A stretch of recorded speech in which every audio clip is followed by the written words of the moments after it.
Jitin Jain cyber security expert हैं और doctor Subi Chaturvedi tech and policy expert हैं। आप दोनों का बहुत बहुत स्वागत। मुझे माफ़ कीजिएगा, मैं सारा टाइम और सारी फुटेज खा गया क्योंकि बड़ा मज़ा आ रहा था इस चैट जीपीटी के साथ। जितिन जैन, किस तरीके से देखते हैं इसको? वो चैट जीपीटी से ही पूछ लेते हैं। मेरे ख्याल से आपका सवाल और मेरा जवाब वहीं से हो सकता है।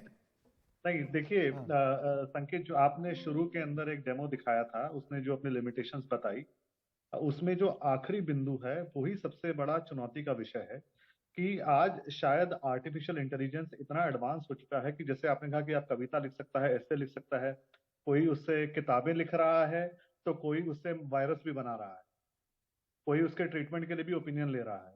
तो ये है कि अब देखिए, एक जमाना था, अगर मैं एक साफ भाषा के अंदर कहूँ, कि जो हम बच्चों को सबसे पहले स्कूल में सिखाया था कि एक सही स्पेलिंग को कैसे लिखते हैं, वो भी हमारी एक लर्निंग थी। और जब से मोबाइल के अंदर ऑटो करेक्ट का फीचर आया, बच्चे धीरे धीरे सही स्पेलिंग हाँ, लिखना भूल भूलने गए। लगे, क्योंकि ऑटोमेटिकली मोबाइल करेक्ट कर देगा। हाँ, फिर हम लिखते थे, संकेत आपने भी देखा होगा, जब आप स्कूल में लिखते थे, आपको कहा था कि अच्छा एक पत्र लिखिए कि आपको छुट्टी कैसे मांगनी है, एप्लीकेशन कैसे लिखनी है, ये भी सिखाया जाता था। अब ईमेल जब से आया पिछले 2-3 साल के अंदर, जो ऑटो कंप्लीट है, उसने सेंटेंस लिखने भी शुरू कर दिए, उसने आपके ईमेल को ड्राफ्ट करना भी शुरू कर दिया। तो अच्छी लिखने की कला भी हम भूलते गए, मशीन उसको पूरा करने लगी। अब जब वो जो किताबें भी या होमवर्क भी वो करेगा, और जो आपके लिए पोयम भी लिखेगा, और आपके लिए सारा का सारा ऐसे भी लिखेगा, तो जो आपकी सीखने की क्षमता है, वो खत्म हो आपकी जाएगी। सोचने की, समझने का जो क्षमता का बच्चों का विकास है, वो मुझे लगता है कहीं ना कहीं प्रभावित होगा। क्योंकि जो गिर कर सीखने की कला है, जो एक्सपेरिमेंट करके इनोवेशन होता है, जो हम स्कूलों में सीखते हैं, गलतियां बिल्कुल। जो अभी करते तो हैं, ऐसे लग रहा है अगर कि वो ये खत्म चैट हो जीपीटी जाएगी, ही गिर कर सीख रहा है, यही तो सीखे जा रहा है। आप जितना देखिए, आप इतने उसका सारे लोग इस्तेमाल करेंगे, डेटाबेस प्रोवाइड कर रहे हैं, ये तो नहीं, ऐप ही जितना सीखता आप चला उसका जा रहा है। इस्तेमाल करेंगे, जितना बच्चे उसका इस्तेमाल करेंगे, चैट जीपीटी सीखता रहेगा और बच्चे सीखना भूलते रहेंगे। सीखना भूलते हैं। डॉक्टर डॉक्टर चतुर्वेदी, आपका क्या कहना है? क्योंकि ऐसे संकेत तो आप देखिए। किसी भी तकनीक को आप बोल दें। अब जितिन के हिसाब से ईमेल बेकार, ऑटो करेक्ट बेकार, सब नहीं, बेकार नहीं है, बेकार। उसका सही। मैं समझ गया, आपकी बात समझ गया। कल आपकी जगह एक हाँ, चैट जीपीटी संकेत देखिए, इंटरव्यू लेता, आपको उसमें फर्क डॉक्टर समझ बहुत चतुर्वेदी। आएगा। आसान है। हम्म। आप ना अगर हम मूल्यों की बात करें या सही या गलत की बात करें, वो हमारे बड़े सिखाते हैं, हमारे टीचर सिखाते हैं, अध्यापक सिखाते हैं। जब आप कभी एक बड़ा इवेंट घटित होता है और सारे पत्रकार एक साथ होते हैं, हो तो वही रहा होता है, पर आपका जो दृष्टिकोण होता है वो बिल्कुल अलग होता है। तो अगर एक तकनीक को, जैसे हम कहते हैं डोंट शूट द मैसेंजर, तो बहुत आवश्यक है ये जानना कि ये मशीन है या टूल है। आपने बहुत उम्दा तरीके से इसका व्याख्या रखी है। हमें जिज्ञासा, कौतूहल, सवाल, ये सही है कि ये गलत है, या सारे अगर 50 बच्चे क्लास के एक ही ऐसे लिख कर ला रहे हैं, या हमारे, अगर आपने देखा जब आपने कंपैरिजन की बात करी या तर्क वितर्क की बात करी, तो चैट जीपीटी का हाथ बहुत संकोच में आ गया।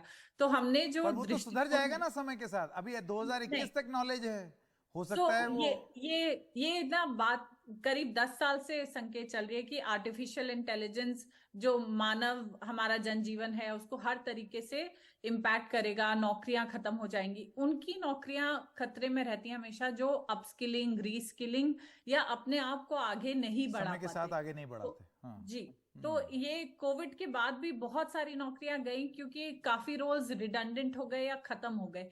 पर सबसे बड़ा भय का माहौल इसलिए है कि जो सवाल आप सोचते थे कि दर्शन या ज्ञान आपको एक ही स्रोत से मिलेगा, जो पावर इक्वेशन टॉप डाउन था, अब वो डर ये लगने लगा है कि बच्चों को फैक्ट्स पता होंगे। अब वहां सवाल ये पूछने हैं, क्या वो फैक्ट्स सही हैं या वो ट्रेंड फैक्ट्स हैं। तो बिल्कुल हमारे जो डर है इसके प्रति, जो हमारे सवाल है कि क्या इसमें बायस है, क्या एक तरीके का रूपांतरण किया जा रहा है, क्या इसे फीड किया जा रहा है, वो 100% है, और चैट जीपीटी भी एडमिट कर रहा है। तो हमें हमेशा ऐसे एक पिंच ऑफ सॉल्ट के साथ लेना पड़ेगा, हमें इसे टूल या टेक्नोलॉजी की तरह समझना पड़ेगा। वही रास्ता है, पॉइंट ए से बी तक आप कैसे पहुंचेंगे, इस पे पूरी तरह निर्भर नहीं होना है, और इसे अपनी प्रोडक्टिविटी इनहैंस करने के लिए इस्तेमाल करना है। बिल्कुल मेरा इसका यही आंकलन बिल्कुल। है। अभी तो ये महज खिलौना है, और ऐसा खिलौना है जो कि मतलब बड़ी तेजी से वायरल हो गया है। आप सोचिए, 10 करोड़ यूजर्स पहुंच गया ये 2 ही महीने में, जबकि वो जो बड़ी बड़ी वायरल चीजें थी जैसे इंस्टाग्राम और टिकटॉक, उसको कितना कितना टाइम लग गया है। तो गजब ही हो रहा है। बहरहाल, हम भी सीखें। संकेत, मैं एक लाइन कह सकता हूँ? हाँ, जल्दी एक से लाइन, जितिन, समय खत्म हो रहा है। हाँ। अगर एआई में इसी तरह सोचने, समझने और महसूस करने की क्षमता का विकास हुआ। तो मैं आज दावे से कहता हूं, आने वाले 10 साल के बाद एक समय ऐसा आएगा कि रोबोट इंसान बन जाएंगे और इंसान रोबोट बन जाएंगे। बड़ी आपने बिल्कुल वो बूमर अंकल टाइप बात की है। घर में जो होते हैं ना बुजुर्ग, जैसे रोबोट बचपन नया में एक ऐसे लेख होता ना, लिखेगा, साइंस बून और बेन, हाँ उस तरीके रोबोट की। नया ऐसे लिखेगा और विज्ञान, सारे बच्चे ऐसे लिख के अभिशाप लाएंगे। या लेकिन मैं आपकी बात समझ रहा हूँ जितिन, मैं आपकी बात समझ रहा हूँ। तकनीक जितना फायदा पहुंचा सकती है उतना नुकसान भी पहुंचा सकती है, और स्पाइडरमैन का तो डायलॉग है, with great power comes great responsibility. तो अपनी अपनी जिम्मेदारी समझें ये लोग जो बना रहे हैं। बहुत धन्यवाद आप दोनों का।